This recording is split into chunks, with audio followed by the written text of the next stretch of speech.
Well, good afternoon. It is Wednesday at noon, so welcome to the Iowa Learning Farms Conservation Webinar Series. I'm Liz Ripley, the Conservation and Cover Crop Outreach Specialist with the Iowa Learning Farms, and we're thrilled to have with us today Gabriel Lade, Assistant Professor of Economics at Macalester College, who is going to be sharing some updates from a survey that was done on rural drinking water. I'll put a link in the chat as well to his previous webinar, but if you have any questions at any time for Dr. Lade, feel free to submit those to me in the chat and we'll get to them after his presentation. All right, over to you. All right, great. Thanks so much, Liz, and thanks everybody for coming. It's always great to present at this webinar. I always get a lot of great feedback, and so looking forward to more of that. So like Liz mentioned, I'm going to be presenting results from the Iowa State University Rural Drinking Water Surveys. This is a large-scale survey that was run from 2018 until 2020 in a few different rounds, and thinking a lot about what are drinking water habits, drinking water uses, and drinking water behaviors among households in rural Iowa that rely on a well, right? So these are all going to be households that do not have some kind of piped connection to a public water system, be it rural water or some town's water.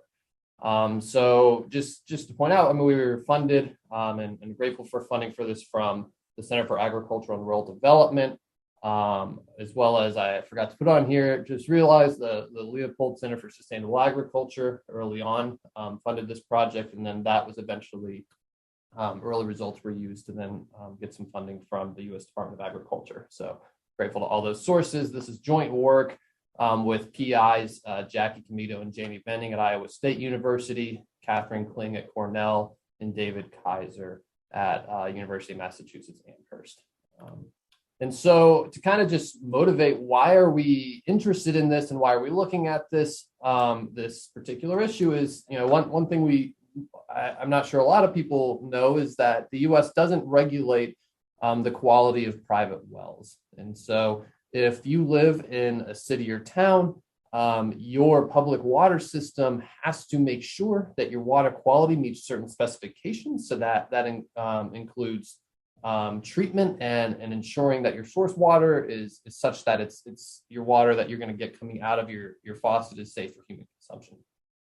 If you own a private well, you're largely on your own to ensure that the water that you're drinking, if you're drinking the water from your well, is safe enough. So there's a lot of different programs run both by the EPA, but most of it's indirect, where the EPA will then send money to states and local governments to help people who have private wells test for their water quality and treat their water. But by and large, you're the ultimate party who's responsible for your water quality if you're on a private well. And when we look across the U.S., that leaves 13 million households about responsible for their own water quality in their home. And that's a lot of people, right? So in Iowa, that translates to around 230,000 Iowans. You can see big clusters. We'll look at a closer picture in Iowa, but clusters, especially on the eastern half of the state and the central part, and then kind of along with the western portion of the state, you see there are a lot of households that rely on wells. But you look elsewhere, right, where I'm at up in the Twin Cities, there's actually a lot of households right outside the Twin Cities who rely on wells rather than are connected to nearby public water systems. And so, like I mentioned, there's a lot of programs trying to help people ensure that the water that they're drinking, right? Because one thing that's important to know is that even if your water looks clear and it doesn't smell, that doesn't mean that it's safe to drink necessarily. And so there's a lot of support out there to help homeowners ensure that their water quality is safe for human consumption. But many of these are underutilized or undersubscribed. So here's just a report from 2019 from University of Iowa where they just went and looked out. So one of the main programs that the Department of Natural Resources funds is what's known as grants to county, and we're going to look at this program in a little bit more detail. But this program essentially provides free water quality testing to Iowa residents in their particular county, and they're given a budget by the state. So each county has its own budget to pay for water quality tests from homeowners who have wells. And you look across the state, and there are many counties where the funds that are allocated to them, less than 30% of those funds are spent. So all the counties in red, less than 30% of the funds that are given by the state to help homeowners pay for their drinking water quality tests are used, right? So, and a lot of this is just due to the fact that homeowners either don't know about this, or they just don't think to apply for these funds and ask for the state to test their water quality. And this is common in many states. So up here in Minnesota, we don't have a free program. So Iowa actually has a better setup. It's costs about $50 through the state, which is a subsidized cost. And my understanding is that it's pretty undersubscribed. And so a lot of these funds will be allocated for it, and then households just won't take it up. And so what we did starting back in 2017 is when the idea started, and then starting to run this survey in 2018 was we just wanted to get a sense of what rural residents who rely on well water use their well water for. So do they use it for drinking, cooking, bathing, etc.? Mainly focused on are they using it for drinking? What are their testing behaviors? Are households testing regularly? So one of the main recommendations from pretty much any state department of health is that you test annually your well water quality, particularly for things like nitrates and bacteria. So things like arsenic and heavier metals, usually testing once is enough to know whether you have those present in your well water. But things like nitrate and bacteria, depending on the recharge of whatever aquifer you're drawing from, that can change pretty frequently. So you can test once and have really low nitrates, and then you have some flooding, say, in your area, or just kind of more applications of fertilizer in the land around you, and come the next year or a few months later, your well water might actually contain high levels of nitrates. And so frequent testing is a really important recommendation from these state health agencies. So we want to know, what are the testing behaviors? Have people tested at all, and are they testing annually, or have they tested in the last year? One of the things we're really interested in is what are households drinking? Are they drinking their well water? And if they are, what are they doing with that before they drink, right? So one is, we asked them about what we call avoidance behaviors. And this can either be in the form of, well, for drinking, I don't really use my well water. I mostly use that for cooking, cleaning, bathing, landscaping, etc. And we use, say, water coolers or bottled water instead. That would be an averting behavior in economics lingo. And another would be filtering, right? So do you use a Brita filter? Do you have a whole home filter? What type of whole home filter do you have? And the last thing we asked are water quality perceptions, which, given kind of the short nature of today's talk, I'm not going to talk too much about. But we asked them a number of questions. This is what you're seeing here is one of the first surveys we sent out, just the front page of it. This is a 2-page survey. So on the back, we asked them more about their testing, demographics of each household, and water quality perceptions. And so, you might be curious, who did we survey? We ended up surveying 14 rural Iowa counties. And so what I have on the left-hand side here are the counties that we surveyed. I'll talk about what this 1 and 2 mean here in a second, but we worked together to try to target counties where we knew there were a lot of residents who were on wells, and where we knew that there were a lot of wells that had at some point in the past shown high levels of nitrates. And so this is the motivating kind of figure for this, is on the right-hand side. These are grants to county results for households that have wells that have submitted, right, a water quality sample to grants to counties, and these are their nitrate levels. And so this is a snapshot in 2016, but what's important to note here is that each dot here is a household, but this household might have tested any time in 20 years before 2016. So we have the data set from 2016, but most of these households, as we'll see here in a little bit, have only submitted one water quality test to the state, usually when either they buy a house or when they first drill a well. because those are typically events that trigger requirements for testing by the state. And so we have a good snapshot of one-time concentrations of nitrates across the state. But again, we don't have this. When I say 2016 here, this doesn't mean all these tests happened in 2016. These are all the tests that have happened over the 2016 or the 20 years prior. But you can see that, we really did try to target areas where we see a lot of dots, right? And also areas where we see a lot of red dots in particular. And what we were particularly concerned in this survey were thinking through nitrates and whether households were testing for nitrates in their drinking water. Though of course, we're going to encourage households to use grants to counties, and grants to counties is going to test for many other things than just nitrates.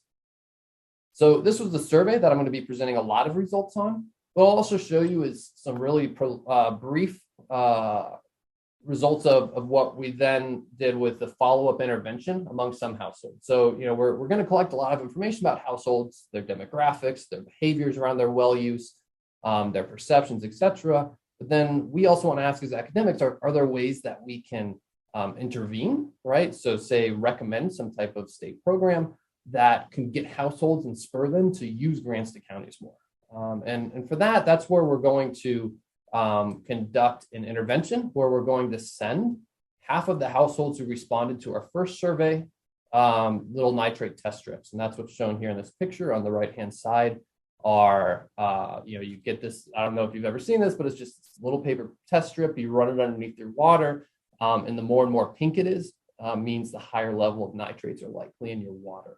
These aren't perfect. They're noisy, but they do give you an indication of whether you may of the presence of nitrates in your water and kind of a little bit on the intensity side. And along with that strip, we're going to send a few strips to about half the households. We're going to provide information about grants to county and saying, hey, if you have concerns, right, you should reach out to your grants to county officer, and you can then get a high quality test of your whole water quality, right? And then we're going to resurvey everyone, the people who received the strips and the people who didn't, and see if that changed people's responses. And that's then kind of lead to maybe some policy implications of saying, should we roll out things like this where we remind people to test, but also give them little easy ways to get a signal of whether they may have poor water quality or not. So what I want to just do in the remaining time, we don't have much time here, but I want to just kind of give you a sense of what are these households and what are their behaviors from this baseline survey. So, here are the different baseline surveys we ran. The first round in 2018, 2019, this was funded by, CARD and the Leopold Center. We surveyed 8,165 households in Bramer, Butler, Cedar, Fremont, Jones, and Mills County.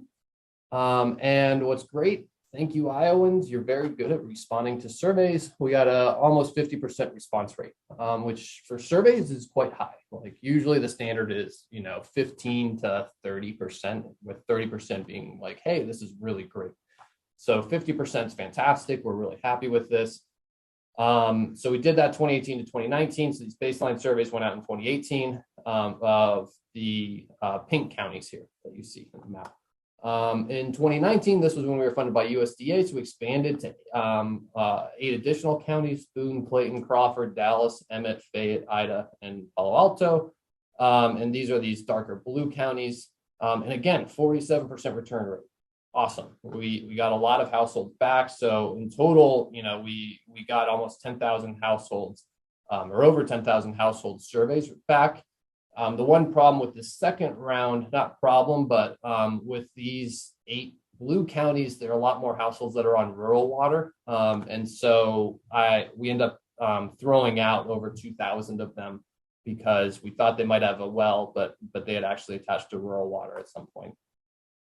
So from each survey, you can think we have roughly 4,000 households from each round. And so in total, everything I'm going to be showing you is from 8,000 households. And so let's dig in. Let's look at who these households are in terms of basic demographics, and then we'll look at their behaviors and testing. So when we look at these households in terms of their demographics, most households incomes are above the state's median incomes. This median income in the state's right around 47,000, 50,000. So if you kind of look at, we had asked them buckets of is your household income, less than 25,000, 25 to 50, 50 to 100, 100 to 200, above 200. You combine the 50 to above 200 to get around a little over 50% of households have above median income in the state. And over 50% have a high school degree or less, right? And so, I'm from Oklahoma.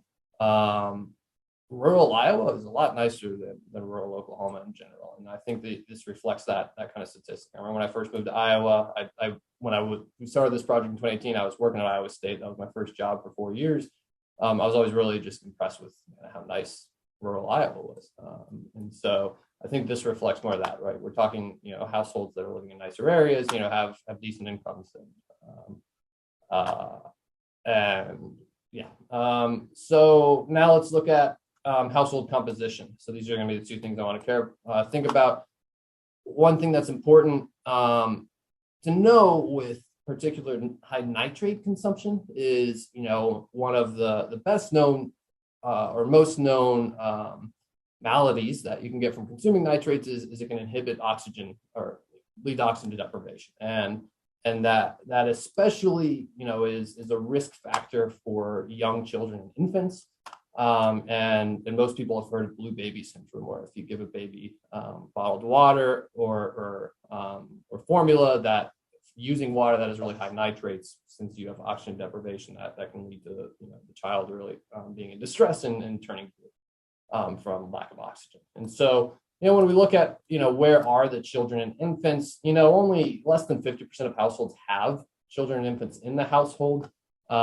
Those places. So and that's shown here on the left-hand side. On the right-hand side, here's the number of children and infants in the home. So it's kind of hard to interpret like, all right, well, there's 0.2 children and infants in the home whenever we're looking here in central Iowa.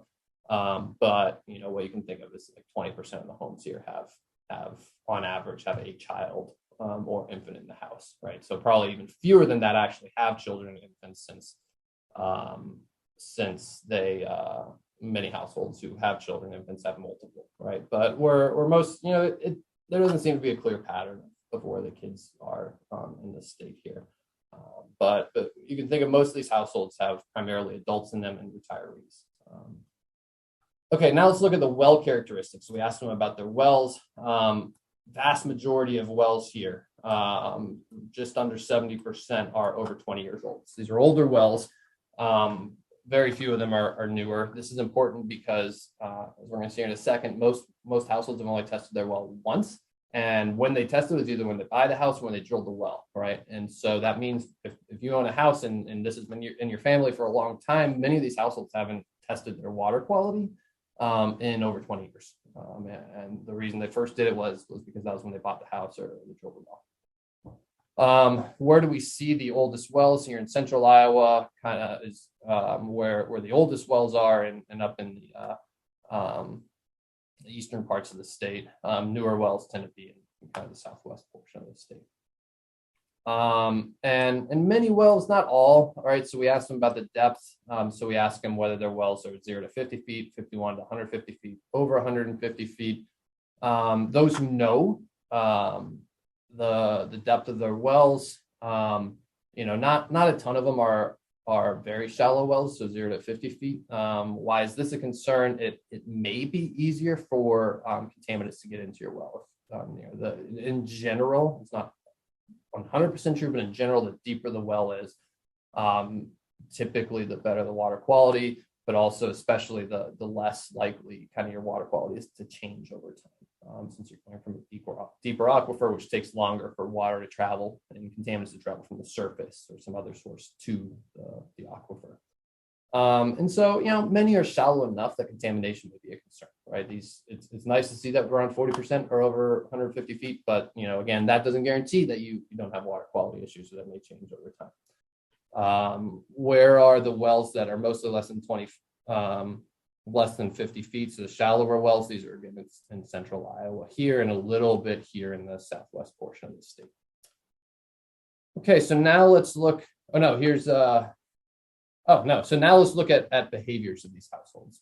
So what we're seeing is these are mostly households, above median income households, mostly with adults in them. And most of them, vast majority of them have really old wells, but kind of on average a medium depth well is what we should be thinking about right now. So now let's ask them about what they're using their wells for. So nearly 80% of households use their wells for all or most of their drinking water.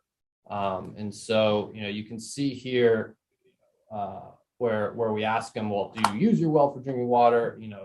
Only about 15 or 10, less than 10% say that they don't use the well for drinking water. So those are very few households are saying like, now we aren't even going to use it. We're going to get drinking water from somewhere else. So bottled water, etc. Mostly is bottled water, water coolers.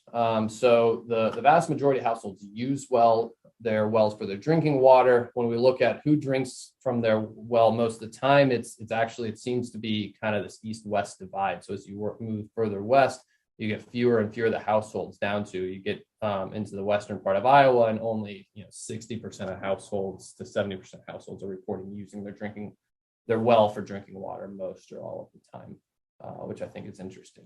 We seem to this east to west thing seems to come up quite a bit in our data. So a lot of the households are using this, even much higher percentage, more like 94% use it for cooking. One small note is, you might think, hey, it's safer even if we have contaminants because you're boiling them off. And that's true for bacteria, but it's not true if you have metals or nitrates in your well. You're actually then concentrating because since you're evaporating the water, you're concentrating you aren't boiling off nitrates, you aren't boiling off metals. And so that actually could lead to higher concentrations. So now we're going to ask them, all right, are they avoiding their water all, or are they treating it all? Good news is just under 70% report using a water filter. So big proportion of households, but at least 30% not using filtering their drinking water very often or at all. And that might be a little concerning, right? If you're using it for drinking water and you aren't filtering it, you might be opening yourself up to where you're actually consuming well water with high levels of nitrates and other contaminants. The 70% seems encouraging, but when we dig a little bit deeper and we say, well, is it a whole home filter? So, this is a simple 2-page survey. It's hard to get in like, hey, do you have a filter that's actually removing nitrates and other bacteria and lead, etc.? Kind of the closest version of that question that we have is, do you have a whole home filter? And if you have a whole home filter, is it a reverse osmosis one? Because we know that this removes quite a bit of stuff, including nitrates. And only 40% of homes report having a whole home filter, and just 26% of those are ones that we're confident would remove, or more confident would remove nitrates as long as they're operated properly. And so again, there doesn't seem to be a lot of treatment on this side. And when we look at, well, all right, if they aren't treating it or filtering it right, are they using bottled water? Well, just over half do report supplementing with bottled water. Now, again, we don't know, are they using bottled water exclusively for their drinking, or are they using, drinking some from the tap and drinking some from bottled water? It's hard to tell with a simple survey like this, but this certainly seems to suggest that people are drinking their well water quite a bit. And so now let's get to, all right, well, are they just drinking it and using it a lot because they've tested a lot and they know that their well water's pretty good quality? When we look at, have you ever tested your well water? Well, most households have, right? Upwards of 75% have tested their well at some point. And again, testing, it's pretty high across the state. It's over 70% across the state, which is good. So most households have at least reported tested at least once. But then when we ask them, are you following state guidelines? We don't set it up like this. We just say, have you tested in the last year? Very, very few, less than 10% of households have tested their well water quality in the last year, which, remember, is the key state guideline for this. And so most households haven't kind of checked up more frequently on whether they have well water quality. issues. And so, this is a bit of a concern. I think in terms of, there certainly seem to be a lot of households that use their well for drinking, don't filter, or at least don't use high quality filter, and are not necessarily using, say, bottled water. And so there may be exposure issues in this state to drinking water that's potentially high in nitrates, or at least you aren't sure what the quality is of what you're drinking. And so what I really quickly in the last, just give me like 2-3 minutes, want to do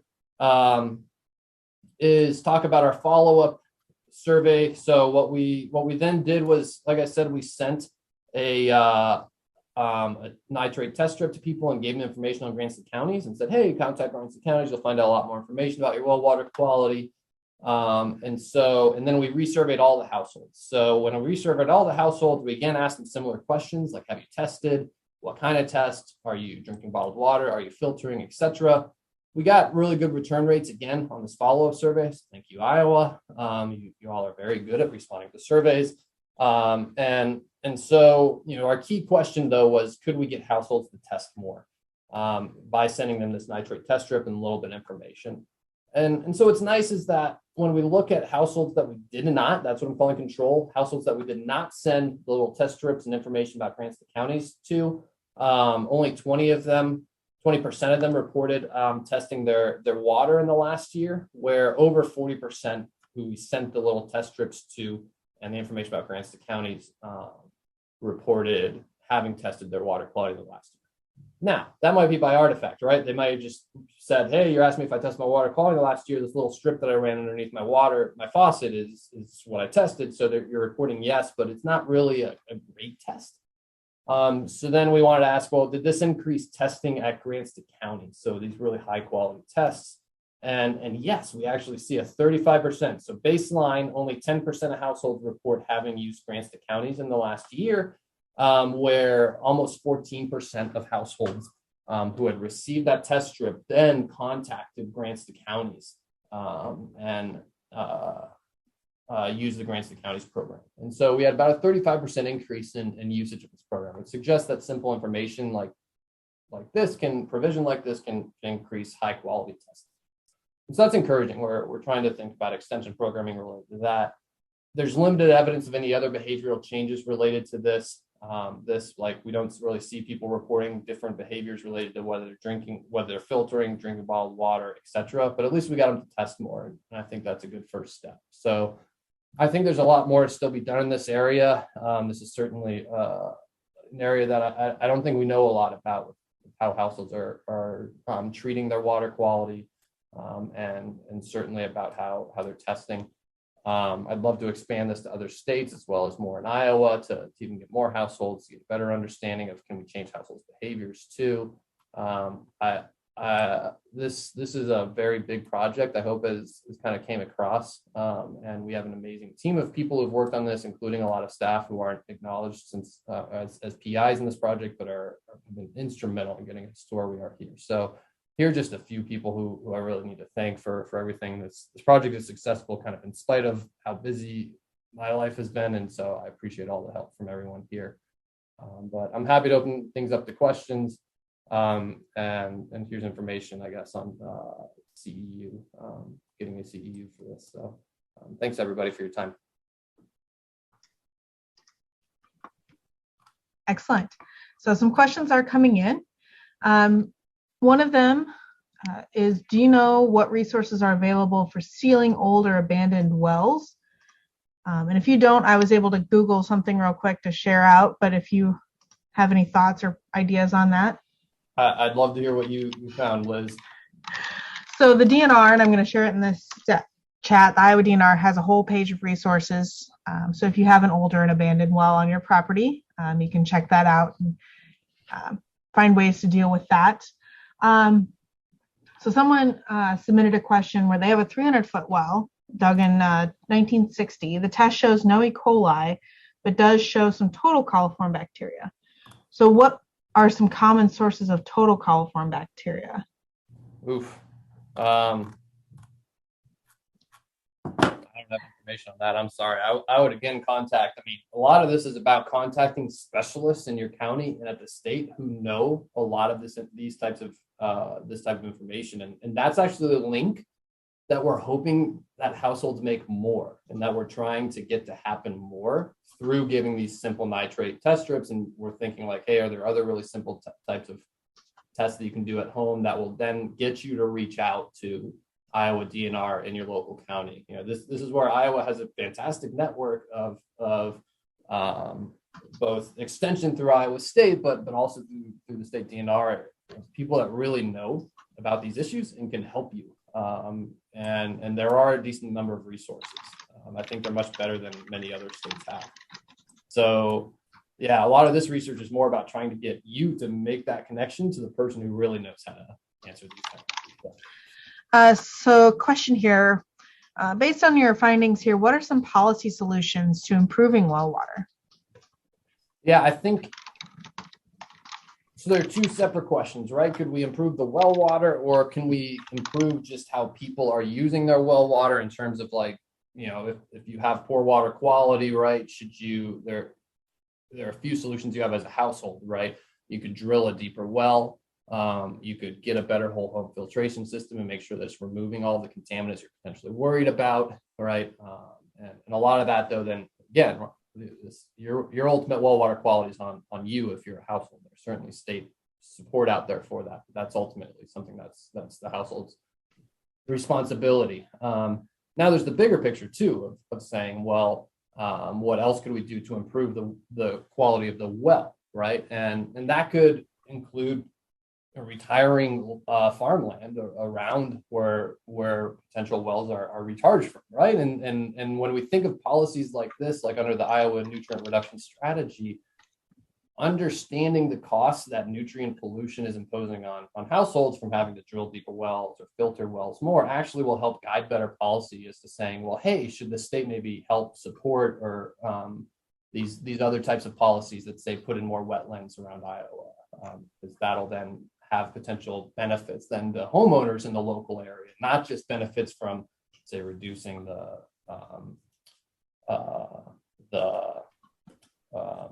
hypoxic zone down in the Gulf of Mexico, which is what most of the Iowa nutrient reduction strategies kind of focused on in terms of benefits. And so that's part of our motivation here for this survey, is to think, what are the in-state benefits then of different policies, bigger state policies that could be run that may improve well water quality.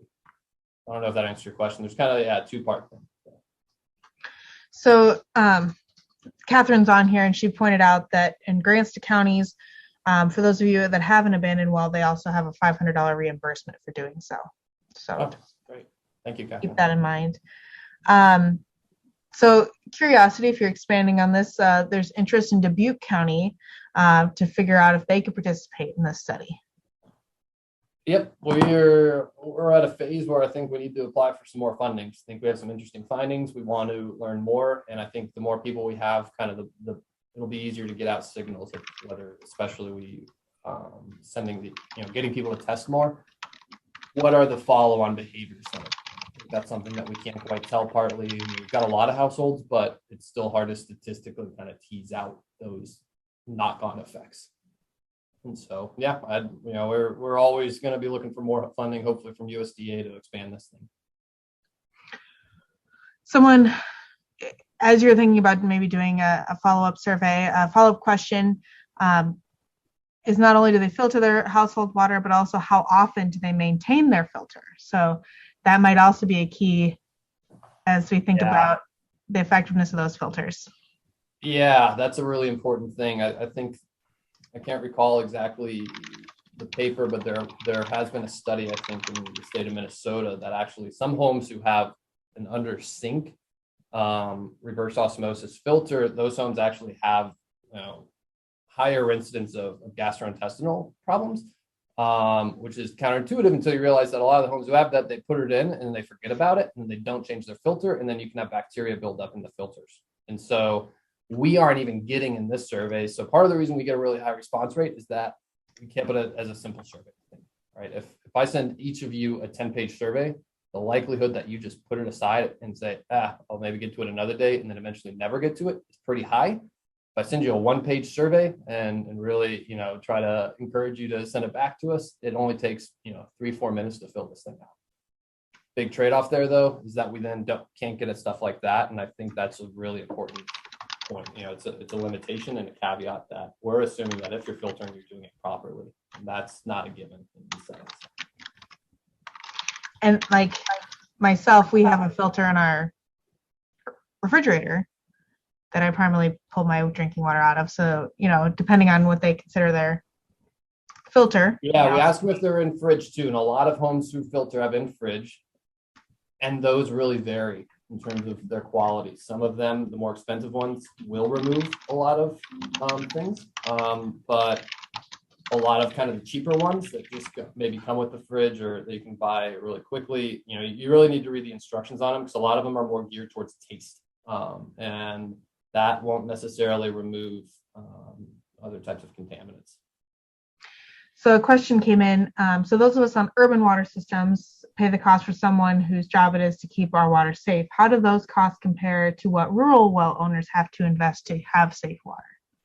Yeah, so compared to what rural owners sorry, what was the last part to get city water? So we, as urban water users, we pay the city or whoever to make sure that the water is safe and clean. How does the cost to like an urban resident paying those water fees compare to those that have to invest in safe drinking water at home with a well? That's a really good question in terms of kind of the level. So we did a report back in, I think, 2018 from the Center for Agricultural Rural Development with a lot of similar authors where we looked at public water systems, those on urban systems, those costs of treating nitrates in the state. For most, if you're in a decent sized town, it's per person, it's not that big.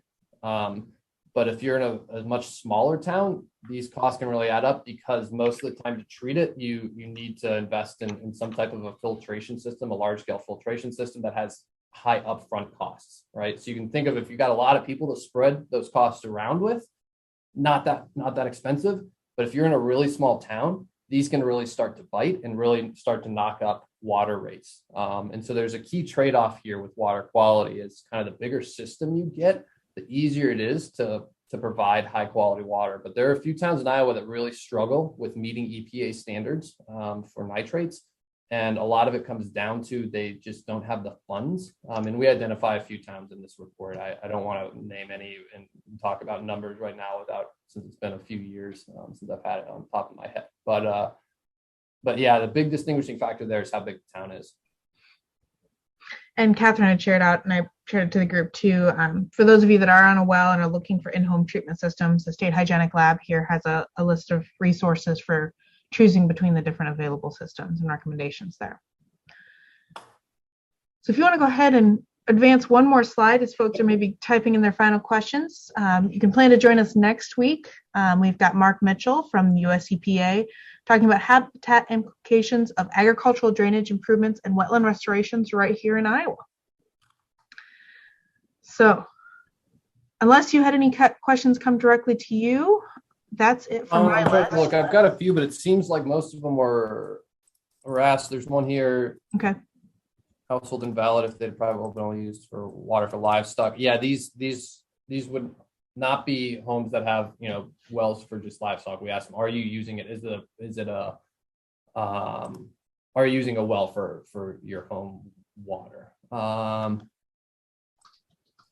Maintaining the filter, yep, that's important. Looks like most of these came to you as well, Liz. So excellent. Some of them, yeah, I got one just now on wells were tested, most likely were not constructed to today's standards, and may have sealing issues. Absolutely. I mean, the sealing issues and construction quality, especially as you're getting into a over than 20-year-old well, certainly a concern.